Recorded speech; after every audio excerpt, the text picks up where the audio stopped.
Walter Michelini, che è il rappresentante della Confederazione Territori Veneti. Io sono uno dei consiglieri della Confederazione e segretario nazionale dei Venetians for Freedom Front, che è un fronte di liberazione nazionale dei Veneti. Venetians è il primo nome dei Veneti. Se andiamo a cercare la stella dei Venetians, ha 3500 anni, il primo reperto archeologico della storia dei Veneti. Ecco, detto questo, cos'è la confraternita? La Confederazione, scusa. Confederazione dei Territori Veneti è nata circa un anno fa con l'intento di riunire tutti i gruppi indipendentisti sui territori veneti, dichiarati indipendenti dallo Stato italiano in base alla 212 del 2010, e siamo riusciti a raggruppare circa 14-15 gruppi. Questa confederazione si prefigge la volontà di creare una Costituzione che è già nata, è stata già fatta, e creare una serie di costituzioni, una per ogni territorio, perché sarà una confederazione come la Svizzera, per cui ci saranno il territorio di Rovigo, il territorio di Padova, il territorio di Vicenza, saranno come i cantoni svizzeri. E di conseguenza ogni territorio creerà la propria Costituzione.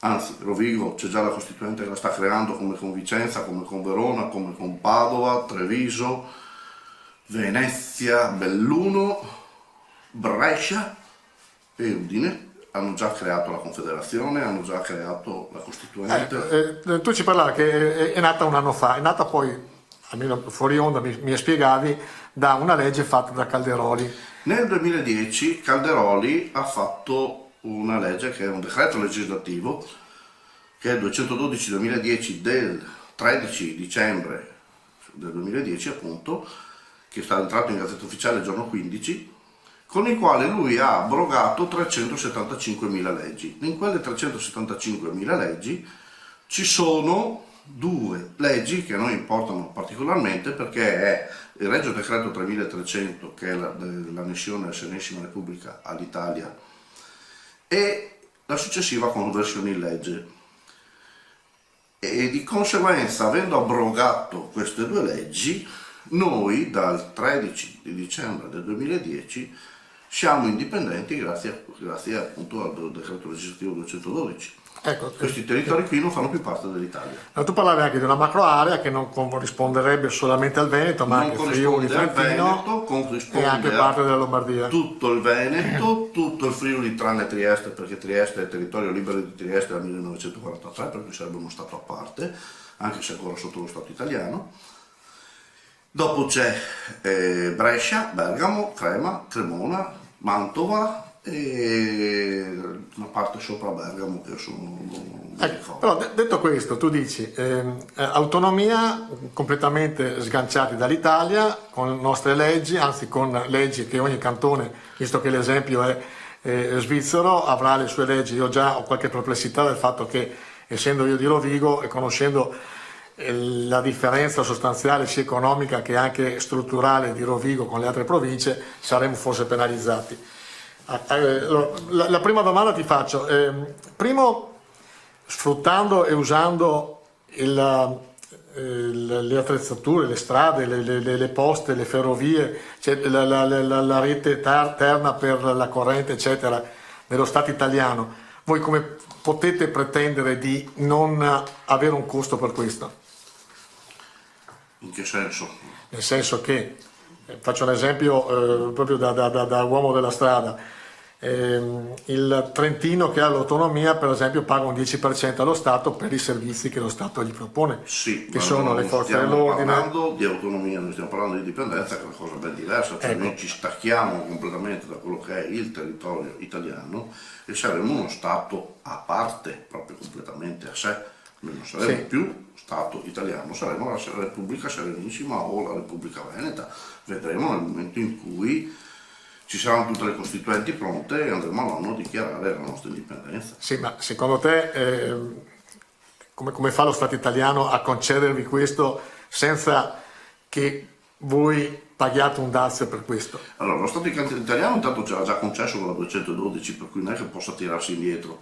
Stanno facendo gli ignoti da 10 anni sperando che non se ne accorga nessuno, ma purtroppo per loro ci siamo accorti e siamo in tantissimi.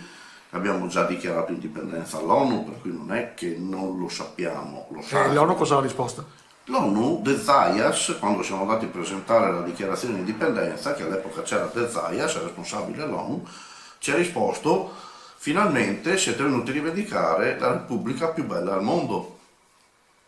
Ed era anche ora. Quando abbiamo presentato i documenti della 212 ha detto: perché l'Italia non è ancora uscita? Questa è stata la domanda che ci ha fatto De Zayas. Però un'altra perplessità è questa: se per un cavillo è un errore di esecuzione di una legge, cioè di un pulisci leggi, avete avuto questa opportunità, avete questa opportunità. Non è che il Parlamento italiano si può riunire e fare un'altra legge e dice no. Non la può più fare perché intanto non esiste nell'ordinamento italiano la possibilità di resuscitare una legge, ma soprattutto se loro dovessero dire l'abbiamo cancellata, in quel caso, riconoscendo la cancellazione della legge, sarebbero costretti a dire sì, voi siete indipendenti, perché questa è la realtà dei fatti. Loro non possono più fare leggi, rifare quella legge lì su questo territorio, perché andrebbero a riconoscere che hanno cancellato una legge che ci ha sancito il fatto che noi siamo indipendenti e di conseguenza non potranno andarla a rifare, per cui se ne stanno zitti e buoni facendo finta di niente. Ma e quindi la vostra confederazione costituente e costituita, cosa farà nell'immediato, nel prossimo venturo? Allora, nell'immediato abbiamo già creato la Costituzione per tutti i territori, cioè la Costituzione generale, che sarà a modello svizzero. Perché a modello svizzero? Perché siccome l'ONU ci ha chiesto che comunque ci sono dei parametri da rispettare per l'indipendenza, cioè noi non possiamo buttare fuori l'Italia domani mattina perché sarebbe un'anarchia, cioè sarebbe il caos completo. Di conseguenza dobbiamo prima di tutto creare una Costituzione e creare delle forze dell'ordine. No? Queste sono le principali cose che dobbiamo preparare per poter fare una dichiarazione di indipendenza. Fatto questo, possiamo essere indipendenti, ma c'è una cosa: noi non possiamo presentare, per dire, una repubblica parlamentare stramba o roba del genere, dobbiamo avere un parametro ben preciso, ok? Di conseguenza l'idea che ha avuto chi sta seguendo questa cosa, che non sono precisamente io, ma abbiamo un fior di avvocati sia di diritto internazionale sia di diritto nazionale. Tra questi c'è l'avvocato Vittorio Sermo, che è lui quello che sta seguendo il discorso Costituzione, perché è da 30 anni che lo sta seguendo questa cosa, per cui è forse il più ferrato di me in materia. Ha pensato di creare un modello svizzero, perché in questo modo, essendo che la Svizzera sono secoli che esiste, l'ONU non può venire a dire no, state facendo una Costituzione sbagliata. Okay? Per cui il parametro della Costituzione della Svizzera è per quello, perché così la possiamo creare in modo lineare. Di conseguenza siamo riusciti a fare già la Costituzione di tutti i territori e sono già nate le costituenti. Chi sono le costituenti? Sono il popolo che si riunisce per creare la Costituzione di ogni territorio. Per ogni territorio c'è una Costituzione fatta pro forma, cioè è stata creata una linea guida dove si riuniranno tutti i cittadini, tutti quelli del popolo veneto, possono farlo tutti, basta chiamarci, avvisarci oppure entrare nel sito, iscriversi, eccetera, e ci si riunisce una volta a settimana, due, adesso col Covid purtroppo è un po' un caos, se no facciamo i collegamenti Zoom, e discutiamo articolo per articolo la Costituzione fino a che tutti gli articoli sono stati sviluppati, abbiamo la Costituzione pronta. In quel momento sarà fatto un referendum a livello nazionale ai territori nostri. Fatto il referendum, ci sarà, nel frattempo stiamo lavorando anche a creare le forze dell'ordine, e dopodiché andremo all'ONU e con la Convenzione di Vienna rivendicheremo il territorio. Sì, io onestamente ho qualche perplessità. I tempi? I tempi dipende dal popolo. Non abbiamo bisogno che ci sia il quorum, cioè il 50+1, perché in Svizzera vota dal 20 al 25%. Il popolo votante, o comunque quello attivo politicamente, se vogliamo dirlo così, è il 20-25%.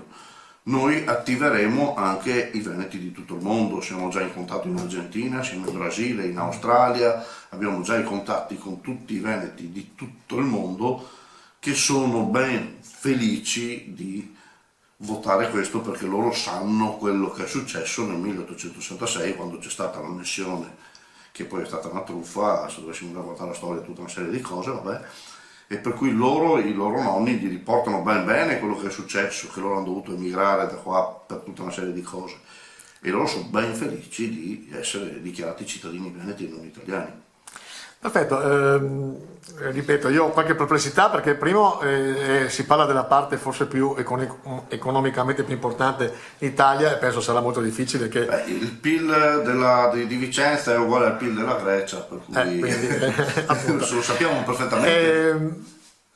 Questa chiacchierata mi ha fatto piacere anche per conoscervi e se seguiremo gli sviluppi, come si dice. Noi siamo visibili su tutti i siti, perché abbiamo confederazioneterritoriveneti.org, oltretutto all'interno del confederazioneterritoriveneti.org sono i Venetians for Freedom Front, che appunto ve lo dicevo, che è il fronte di liberazione dove io sono segretario nazionale e dove noi stiamo seguendo il discorso del voto vero e proprio, perché ogni gruppo seguirà un programma ben preciso. E poi c'è Delta Veneto.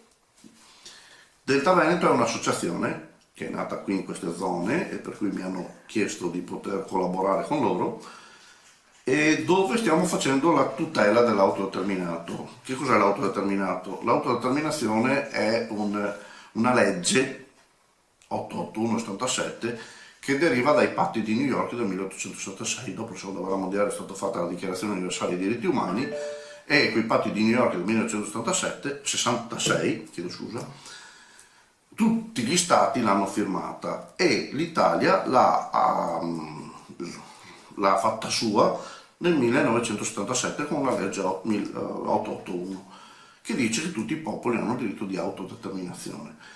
Di conseguenza, siccome noi abbiamo tutti i diritti, essendo 3500 anni che risiediamo in questi territori e 1100 anni di storia di Serenissima Repubblica, abbiamo tutti i diritti di autodeterminarci popolo, per cui la Delta Veneto tutela tutti i popoli, tutti quelli che si autodeterminano, per cui a far compilare un modulo e autodeterminarsi, dichiararsi cittadino veneto di nazionalità veneta. Li tuteliamo contro lo Stato italiano. In che senso? Tutte le norme che lo Stato italiano non sta rispettando, noi lo stiamo seguendo con denunce massive nei confronti dello Stato, anche i PFAS e altre cose, li stiamo seguendo con avvocati di diritto nazionale e di diritto internazionale. Perfetto, ti ringrazio, Niente. è fatto piacere conoscerti. Anche a me.